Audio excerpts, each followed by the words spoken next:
Hello again, this is Doug, the 2-Minute Gardener. We're going to look at how to build a keystone wall. So, as you've seen in my previous video on walls, there's basically two different kinds of walls. There's a CMU block wall and a keystone wall.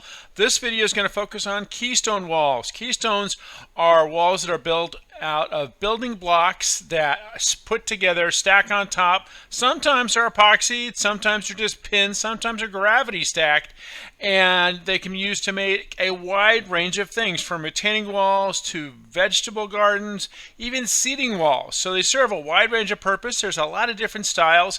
There are links in the video description and the comment section on the different kinds of walls available out there.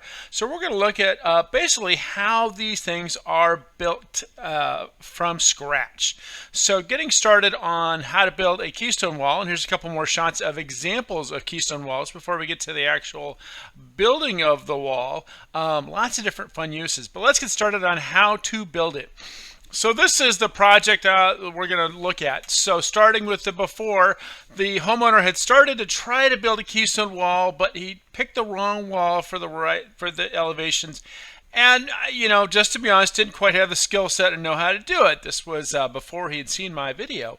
But basically, one of the important things with all walls, but especially keystone walls, is you really need to have a good fitting. So for a keystone wall like this one, which is 3 feet or lower, then you really need to excavate down, and you can use compacted gravel for a footing. Now, if you start getting bigger than that, then you got to look at doing concrete.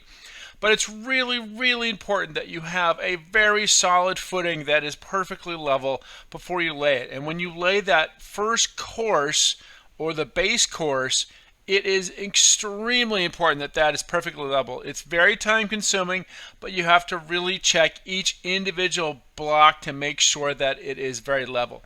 By the way, this particular wall is being made out of Country Manor Keystone, which actually is rated to go up to 6 feet. Notice the holes in this one are holes that you can actually use rebar if you wanted to do a reinforced rebar wall. Anyway, the nice thing about Keystone is that it does come with this pin system, which adds even more stability. And then to really make it stable, the contractor is using this rapid set epoxy. Now, it is important to note that you don't need to use this epoxy when you're dealing with short keystone walls.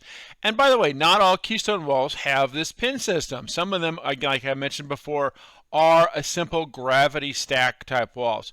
Now, this again is Country Manor Keystone, which you can do without rebar as high as 3 feet. If you go above 3 feet up to about 6 feet, then you definitely want to do rebar, because you're going to be anchoring that rebar in a concrete footing, as you saw in the other wall video where I talk about concrete footings and using that, and it's really important. The nice thing about Country Manor Keystone is it has kind of this rustic style. It does come with a cap system, so it gives you a really nice finished look, and you can always just kind of custom trim the cap with a masonry saw, as you see right there. And again, you want to epoxy it on once it's perfectly level. So you double check that it's all really, really level before you start gluing this thing in, because once it's in, it is really stable and really in. And I always recommend epoxying the cap in, because the cap is something that potentially you might step on if you're going in to work it. So again, here's a small little project in this front yard, the before, where it was just kind of falling down.